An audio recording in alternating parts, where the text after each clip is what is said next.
सोचिए, पौधे जो चल फिर नहीं सकते वो अपनी नस्ल को कैसे आगे बढ़ाते होंगे।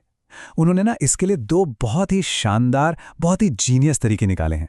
तो आज हम इन्हीं दो कमाल की रणनीतियों को समझने वाले हैं जिनसे पौधों का वजूद कायम है। सवाल सुनने में तो बड़ा सीधा लगता है ना? पर इसका जवाब हमें कुदरत के सबसे बेहतरीन प्लान्स में से एक तक ले जाता है। तो चलिए जरा गहराई में उतरते हैं और इस राज से पर्दा उठाते हैं। देखिए, दुनिया के हर जानदार की तरह पौधों का भी एक ही मकसद है, जिंदगी चलती रहे। और इस एक गोल को हासिल करने के लिए उन्होंने दो मेन रास्ते चुने हैं। तो ये जो प्रोसेस है ना, रिप्रोडक्शन, यही वो तरीका है जिससे जिंदगी एक पीढ़ी से दूसरी पीढ़ी तक जाती है। यही पौधों के वजूद की बुनियाद है। और ये हैं वो दो रणनीतियां। एक तरफ है अलैंगिक प्रजनन, मतलब एसेक्सुअल रिप्रोडक्शन। इसे हम फोटोकॉपी मशीन मेथड भी कह सकते हैं। एकदम फास्ट, एफिशिएंट और हूबहू कॉपी तैयार। और दूसरी तरफ है लैंगिक प्रजनन या सेक्सुअल रिप्रोडक्शन। ये एक जेनेटिक लॉटरी जैसा है, जहां हर बार एक नया यूनिक कॉम्बिनेशन बनता है।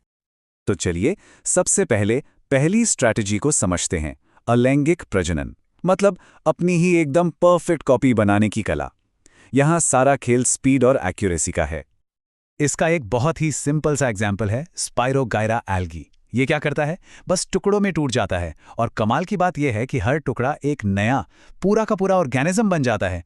मतलब नेचर के सबसे सीधे सच्चे मल्टीप्लिकेशन मेथड में से एक और तरीका है बडिंग, जैसे यीस्ट में होता है। यहां पेरेंट सेल पर एक छोटा सा बल्ब, एक बड जैसा उगता है। और जैसे ही वो थोड़ा बड़ा होता है, वो अलग होकर अपना एक नया इंडिपेंडेंट सेल बन जाता है। बस। लेकिन कहानी यहीं खत्म नहीं होती। बड़े और कॉम्प्लेक्स पौधे इस एसेक्सुअल रिप्रोडक्शन को एक बिल्कुल नए लेवल पे ले जाते हैं। इसे कहते हैं वेजिटेटिव प्रोपगेशन। इसमें पौधे के अलग अलग हिस्से ही नए पौधे को जन्म दे सकते हैं। आलू इसका सबसे बढ़िया एग्जाम्पल है। हम जो आलू खाते हैं ना, वो असल में एक अंडरग्राउंड स्टेम है, एक तना। और उसकी हर आंख में, जी हाँ, वो जो छोटा सा बड होता है, उसमें एक पूरा का पूरा नया आलू का पौधा उगाने का पोटेंशियल होता है। और जरा इसे देखिए, ये दिखाता है कि नेचर कितना एफिशिएंट हो सकता है। ये है ब्रायोफिलम का पौधा। ये अपनी पत्तियों के किनारों पर ही नन्हे नन्हे पौधे उगा लेता है। और जैसे ही ये नन्हे पौधे जमीन पर गिरते हैं, फौरन अपनी जड़ें जमा लेते हैं। है ना कमाल की बात? तो ये तो हुई पहली स्ट्रैटेजी। अब चलते हैं दूसरी रणनीति की तरफ। ये दुनिया है लैंगिक प्रजनन की, और इसके सेंटर में है फूल। एक खूबसूरत और बेहद कॉम्प्लेक्स स्ट्रक्चर जिसे बनाया ही गया है जेनेटिक डाइवर्सिटी क्रिएट करने के लिए। अब किसी भी फूल के दिल में होते हैं उसके रिप्रोडक्टिव पार्ट्स। एक होता है स्टेमन यानी मेल पार्ट जो पॉलन बनाता है, और दूसरा होता है पिस्टिल या कार्पेल यानी फीमेल पार्ट जिसके अंदर ओव्यूल्स होते हैं। यहीं पर भविष्य का बीज तैयार होता है।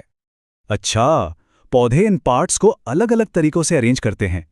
कुछ फूल जैसे गुड़हल का फूल, उनमें मेल और फीमेल दोनों हिस्से एक ही फूल में होते हैं।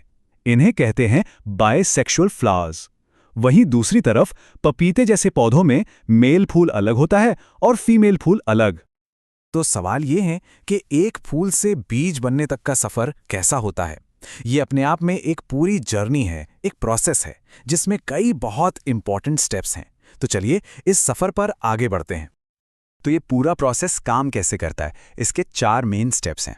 सबसे पहले पॉलिनेशन, फिर पॉलन ट्यूब की ग्रोथ, उसके बाद होता है फर्टिलाइजेशन, और आखिर में बनता है जाइगोट जो आगे जाकर एम्ब्रियो में डेवलप होता है। तो पहला स्टेप पॉलिनेशन, मतलब पॉलन का एक जगह से दूसरी जगह पहुंचना। ये एक ही फूल के अंदर भी हो सकता है, या फिर हवा, पानी या मधुमक्खियों जैसे पॉलिनेटर्स की मदद से एक फूल से दूसरे फूल तक भी जा सकता है। फर्टिलाइजेशन, ये वो मैजिकल मोमेंट है जब दो अलग अलग पेरेंट्स की जेनेटिक इंफॉर्मेशन एक हो जाती है। मेल गैमेट फीमेल गैमेट के साथ फ्यूज होता है और एक नया जीवन शुरू होता है, एक एकदम यूनिक जेनेटिक कोड के साथ।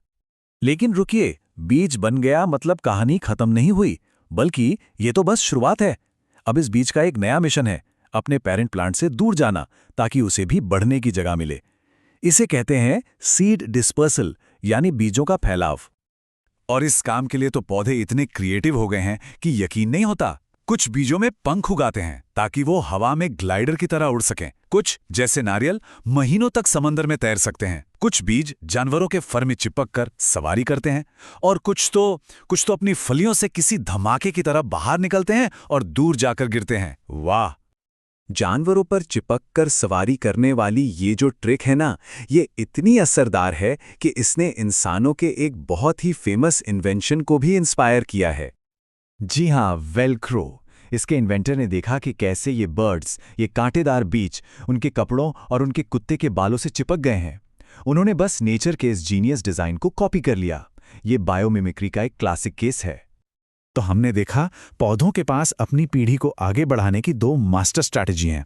एक, फटाफट कॉपी बनाने के लिए, और दूसरी, जेनेटिक वैरायटी लाने के लिए। ये सब देखकर सोचने पर मजबूर हो जाते हैं कि हमारे आसपास के इन पेड़ पौधों में और न जाने कितने राज, कितने सॉल्यूशंस छुपे हैं, जो बस खोजे जाने का इंतजार कर रहे हैं।